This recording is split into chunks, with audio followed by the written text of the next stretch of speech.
everyone, my name is Ethan, a developer and community manager at CodeStitch, and I'm here today to show a plugin that we have made to hopefully help you with optimizing your images and assets within your sites.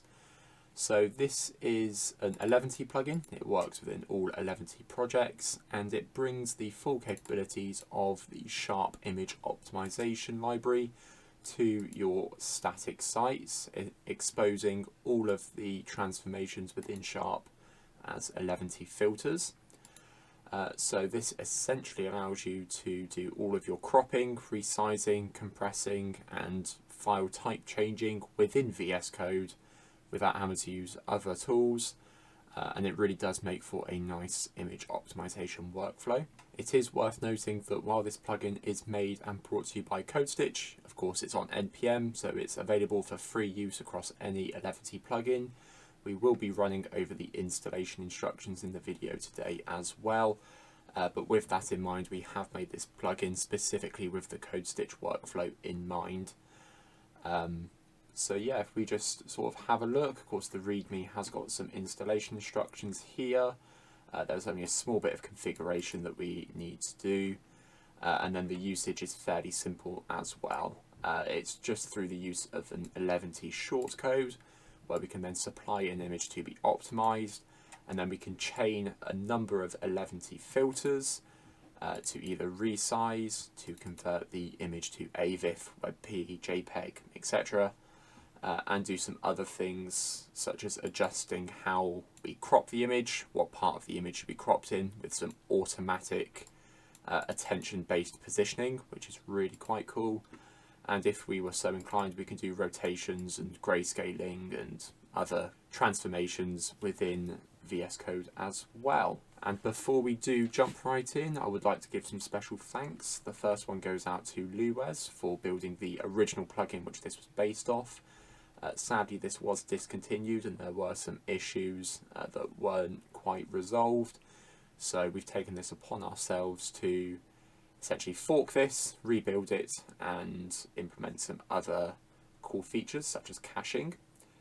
The next shout out goes out to Multi-Line Comment for a really good article on how to get around some headaches with nunchucks, because you can't do asynchronous programming within nunchucks macros, which did make the use of image optimization within nunchucks a bit difficult, but thanks to Multi-Line Comment we were able to get around that.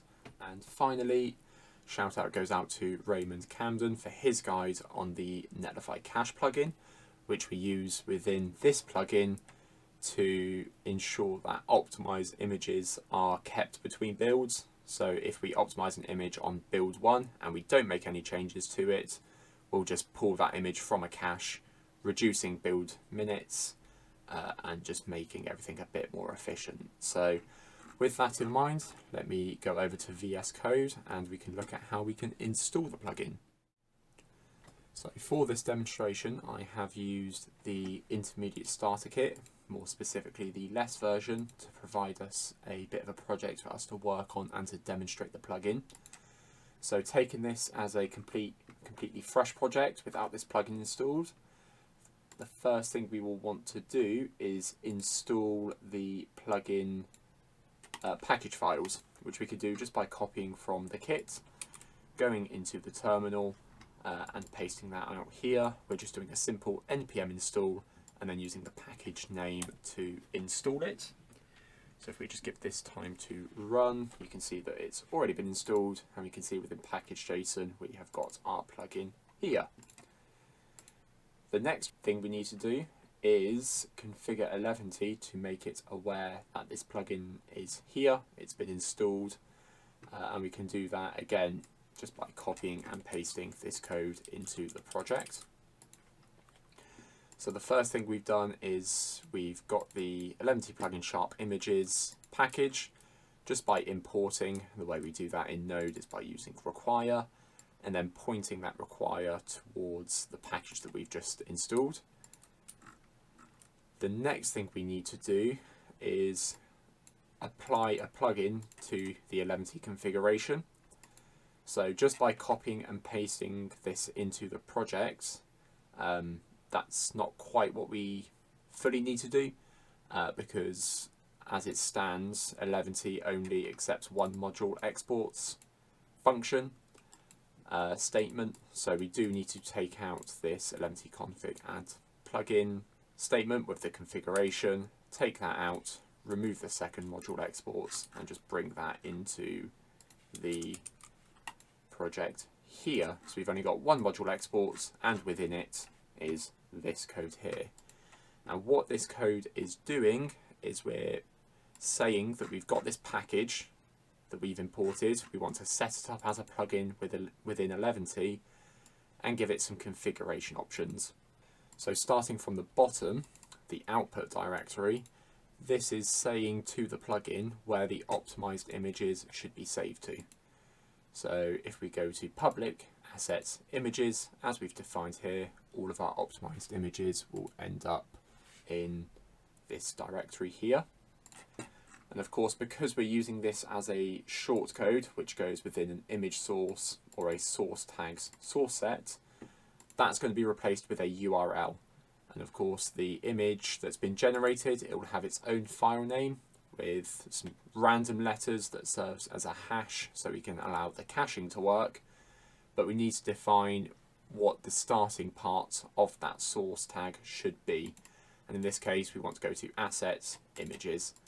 For the sake of simplicity, these two should mostly be the same. It's just we're outputting it specifically into the public directory because this is being read at the sort of very root of the repository, whereas this will be what's served on the internet within our image source tags. This will make a bit more sense as we go on though.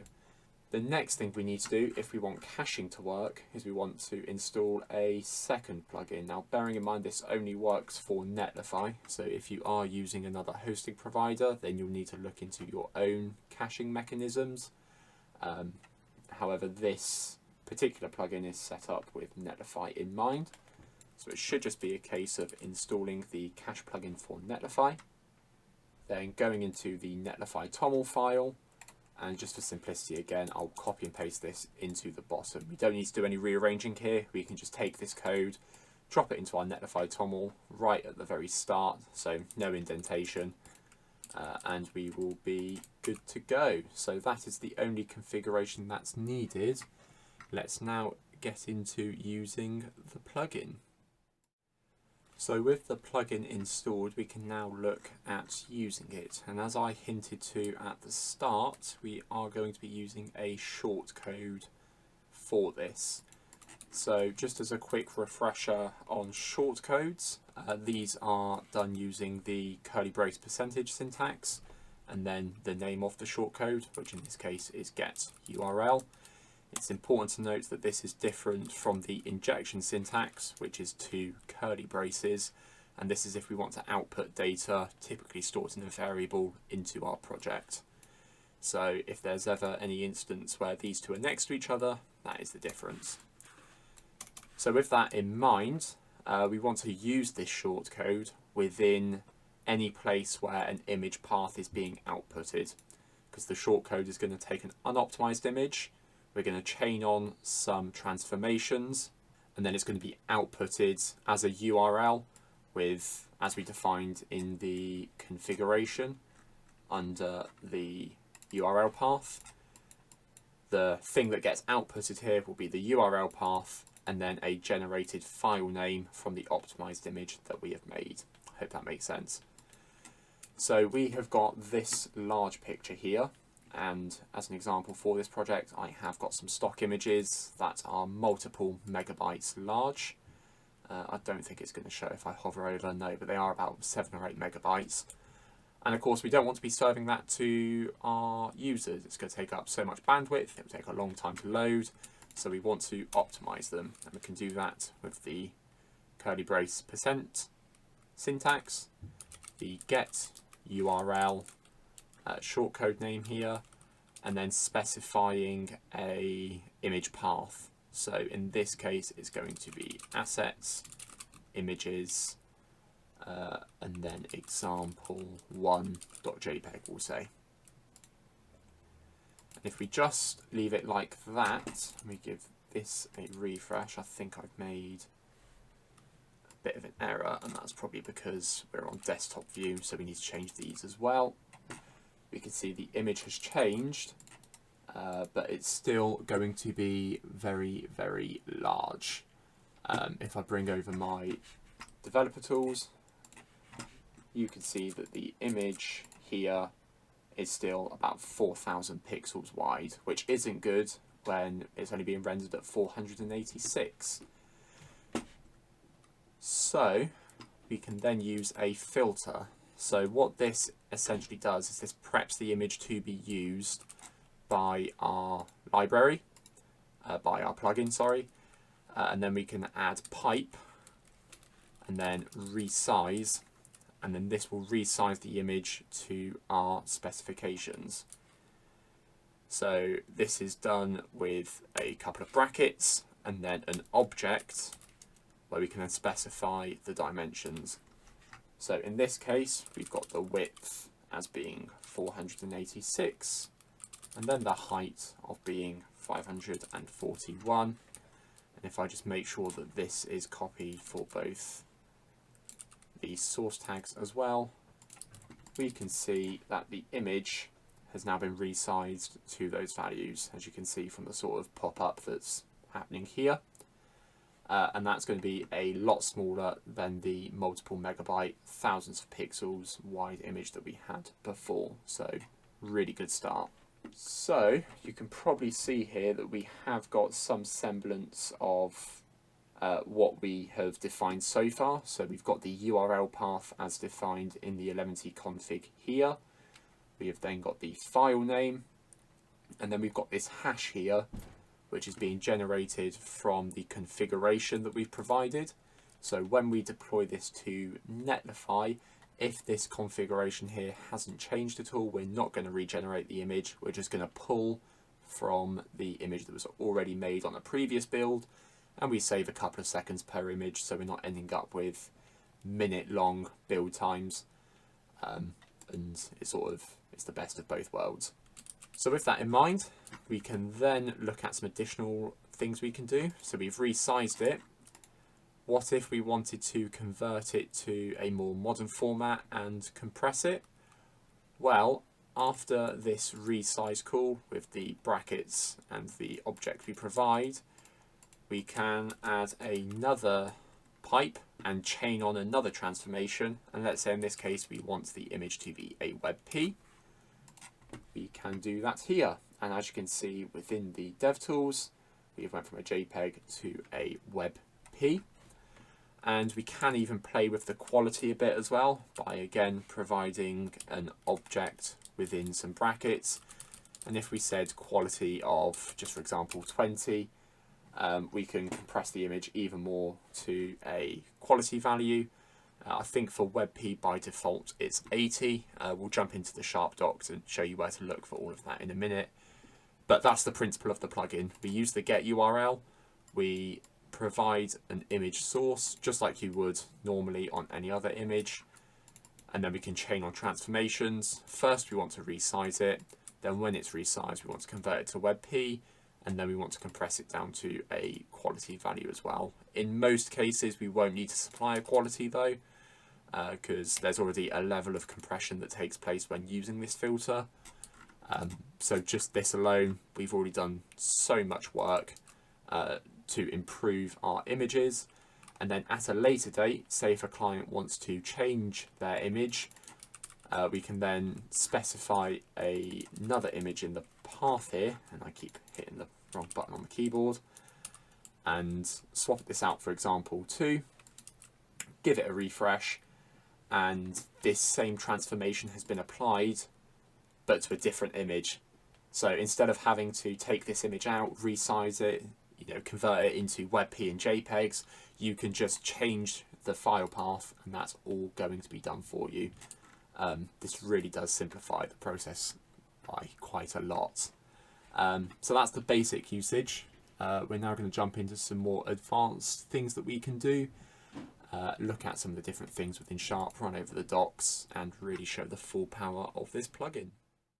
Okay, so we've now moved over to the About page where we're going to be changing this banner here, as this does provide some good use cases on some of the other more advanced transformations. So just to refresh what we've just done, if we wanted to change this image to use the plugin syntax, we can use the get URL shortcode. We can specify an image path. I'll choose example 1 again. Once we've done that, we can then apply a transformation with pipe, use the resize filter with an object where we can do a width of, let's say, 2000, a height of, let's say, 600, and then we might want to convert it to a WebP. And just like that, you can see that the image has been put here. It's at the dimensions that we've specified. But one issue that we have just come across is you can see the object of focus that's been used while resizing the image doesn't really show a lot. We kind of just see the blurred background. We should be seeing more of the laptop and the hands there. So if we wanted to adjust how we resize this image, there is an additional key and value we can provide to the resize object here, and that's position. And with position, this is kind of like using object fit. So if we wanted to crop it to top, we can do that, and you can see things have moved up. Maybe we wanted to go to the bottom, and then we go to the bottom. However, there is a special value we can use, and that is attention. And it doesn't look like a lot because the object of focus is the bottom, which is what we used previously. But if we went and we left this value out altogether, let's say, and then we applied attention, because of the presence of skin tones and where like the most sort of goings on are within the photo, Sharp has automatically cropped the image to that part of the image. So behind the scenes, there's some really smart mathematical algorithms that are going on that basically say we should crop the image to this because this is what the user wants to see. And for about 99% of cases, if you don't want to crop the image to the center, you can use position attention next to the width and the height attributes, and that will crop the image to include whatever the most attention grabbing piece of content is within that image. And this is just one of the many tools that are available within Sharp, and the way that this plugin has been built is such that all of the operations here have been provided to you as a filter. So what we're using here, resize, is a operation within Sharp, and we can use that as a filter with the width and height keys within the object. And then if we scroll down a bit more, we can see some more detailed parameters here.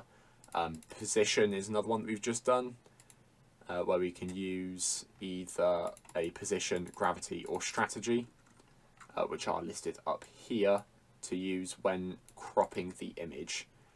And there's some more information on attention and another one called entropy here if you are interested.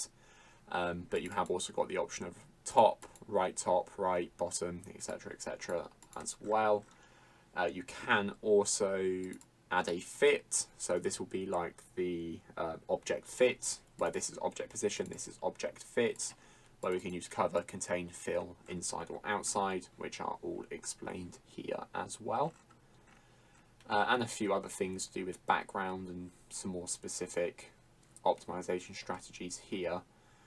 But it's not just resizing we can do. There are some more general image operations we can do.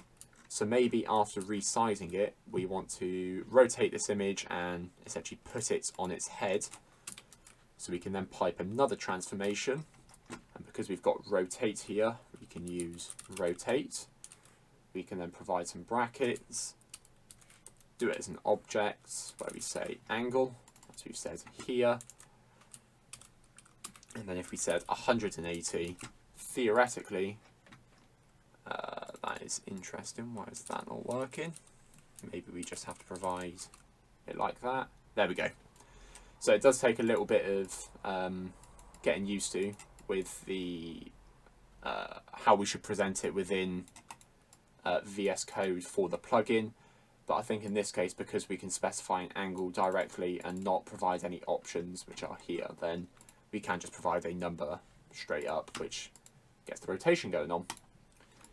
Similarly, we could try flipping the image, and this one will be nice and simple because we can just go like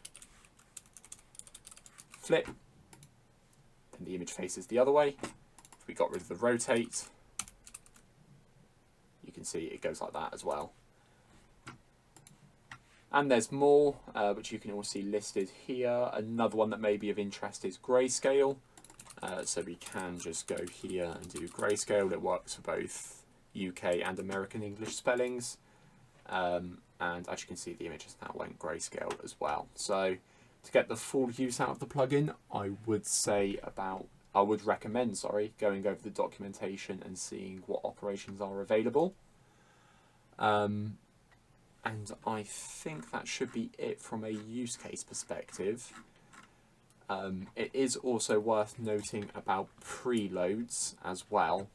So where in the kits in particular, we actually specify a straight URL path to be used on a preload image key, which then links to base HTML, where we can use this preload code here. But if you are using the kits and you want to use the Sharp image library, you can actually do away with this front matter entry here, and instead you can just copy and paste the get URL configuration that you want to use, the whole thing, so the get URL shortcode and all of the filters associated with it, and you can copy and paste that into a preload href instead. And because what I was saying earlier about how the caching works, where if we've got an image with the exact same transformation on it, we're not going to duplicate it twice, we're just going to pull that image. If we then check the developer tools, if I just get this so it's a bit more visible for you, you can see that the preload we use here, ending in E1099, is the exact same as what's used in the image here, E1099. So if you ever want to do a preload with this plugin, it's just a case of grabbing the shortcode and filters, making sure the configuration is the same, and using a preload tag with that in the href as well. And that is how you can do preloads.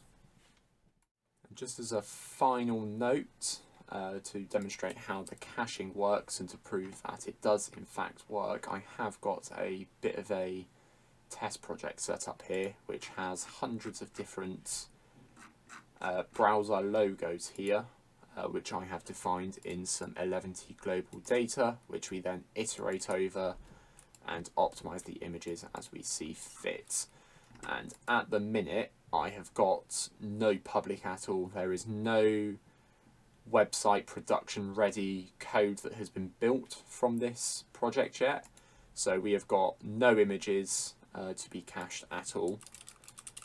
If I then start up the project, you can see going over all of these logos, making a mobile, tablet and desktop version of these logos, optimizing them, doing the transforms. It's going to take a bit of time. And to be honest, this can be a test of my YouTube skills to see if I can talk until it's done, which it has. It only taken 11 seconds to finish. And as we can see within the assets directory, the images directory, we can see that all of the images have now been optimized. So let's pretend that this is on a server, this is on Netlify. We have just built all of those images. We go away, a client comes with an edit request, we go in, we make that edit. When we then push those changes to Netlify and the website is rebuilt, you can see that instead of it taking 11 seconds, it takes a fraction of a second, a fraction of that time. And that's because we haven't changed anything to do with the configuration object, the get URL shortcode and the associated filters. So the plugins went into here, it's seen that all of these have been made, and we skipped that part of the 11T build process. So really good if you have a project with loads of images. You're not going to be doing the same work twice unless you change the image URL or any of the configuration. So yeah, good point to know. So I'd like to end the video off with my own personal workflow that I use while using this plugin, because there is a lot of typing that is involved, right? We need to set up the get URL shortcode, we need to supply a image path. Oftentimes it's the same image path for mobile, desktop and tablet. We need to resize the image, and if we're doing things properly, we should be providing WebP and JPEG fallbacks. And if we really want to go the extra mile, we also probably want AVIF as well, as that's, I think it's about 10% smaller than WebP. So ideally we'd be serving those to the most modern browsers, falling back to WebP, then falling back to JPEG, and that can be a lot to write. So I have set up a snippet within VSCode, and if we go down to this next image here, I can showcase it. I have set it up to look like this, and if I make this full screen, you can see that just by typing resp image for responsive image and then pressing enter, I've got this boilerplate code here that I'm able to tab between and change different things. The picture class name, the image we want to use, which is duplicated across all different mobile, tablet and desktop. The widths, the heights, all done in AVIF, WebP and JPEG. And when we get to the end, it even prompts you to do your alt text, your native width and height attributes, whether you want to change it to eager loading, and whether you want to get rid of the area hidden attribute. I will provide a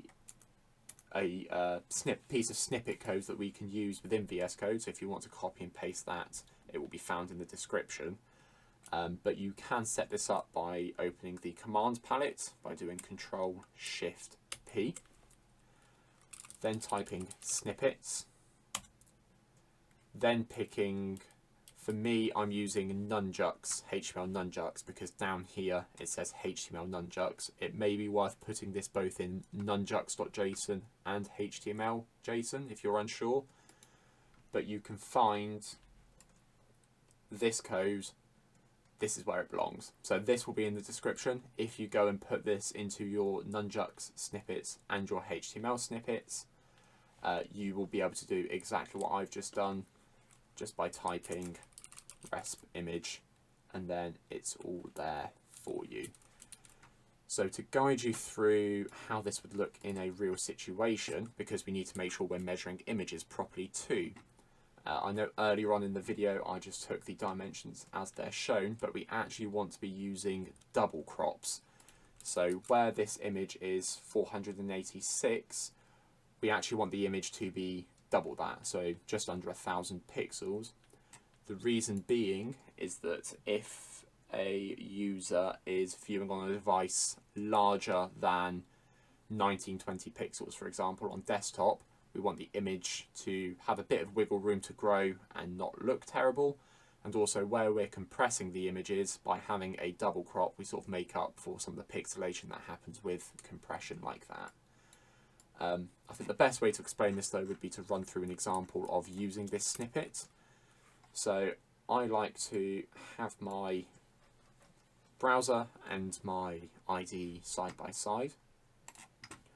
I can then open the website up in Developer Tools and go down to 320 pixels, the smallest device size that you'll need to support as a developer. Oops. And then I go into VS Code, I type resp image.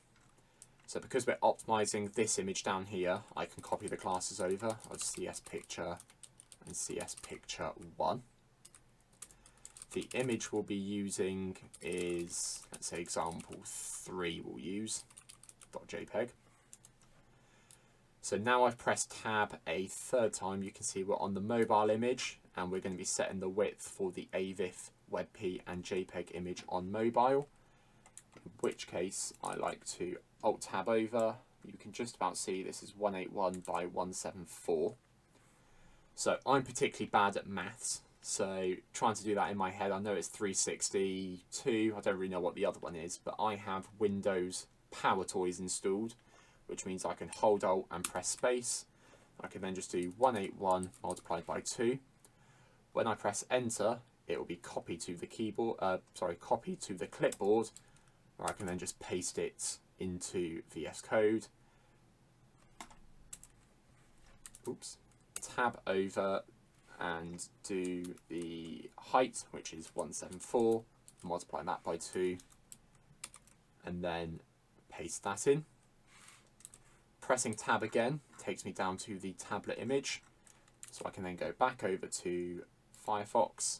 I like to do these at 1023 pixels. The reason being is when you go up to 1024, you can see that the layout changes a lot. So if I take it a pixel down, this is the sort of image that we'll need to size for up to 1024 pixels. And then at 1024 pixels, that's when the desktop image takes over. So at 1023, the image is 365 pixels. We want the double crop, so that's 730. And then the height is 406, double cropped 812. Then the last crop we have to do is at 1920. Here it's 522 multiplied by 2, which is 1044. And then 581 multiplied by 2, 1162. Here I can put alt text. Of course, I would put something a bit more official here. The width, we don't double crop this because this is how many pixels we need to reserve for the image container. So we're not getting any content layout shift, cumulative layout shift, sorry. So we can just use the desktop values as is. I would like this to be lazy loaded, so I don't need to change this, and I would like it to be hidden from screen readers. When I press save, and then refresh and scroll down, that's weird, it's not working. Why is that? Am I looking at the right section?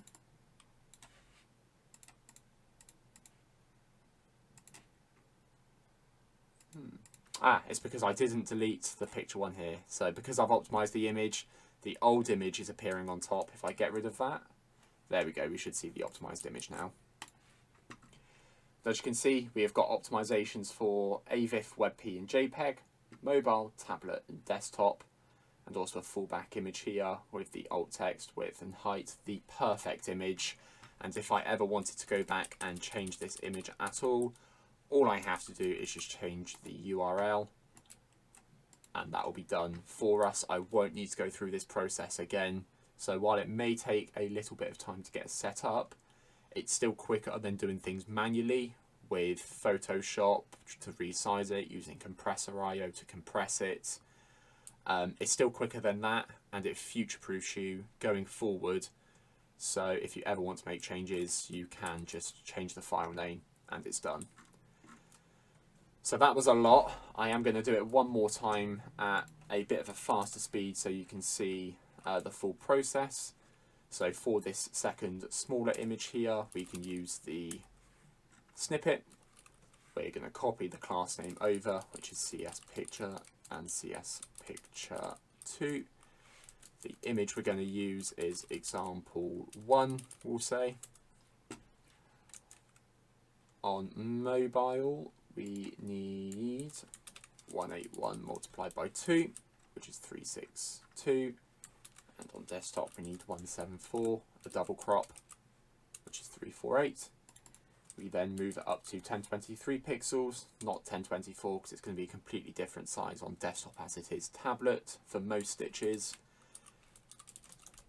Double crop the width, double crop the height. Then on desktop, we go get the double crop of the width, double crop of the height, give it some alt, take the actual dimensions for the width and height attributes. Don't need to change the lazy loading, don't need to change the area hidden, make sure we get rid of the original code, give it a refresh, and you can see it's there. So I think that probably concludes the tutorial. Once again, I would highly recommend checking out CodeStitch if you haven't already, as this is what the plugin is made for. And if you build websites for small business clients, it's definitely a really good tool to do the actual building of the website just as quickly as I've demonstrated how optimizations can be. But otherwise, if you do have any questions, then just leave a comment. You can join our Discord channel or put a post on Reddit. All links will be in the description. And yeah, thank you very much for watching.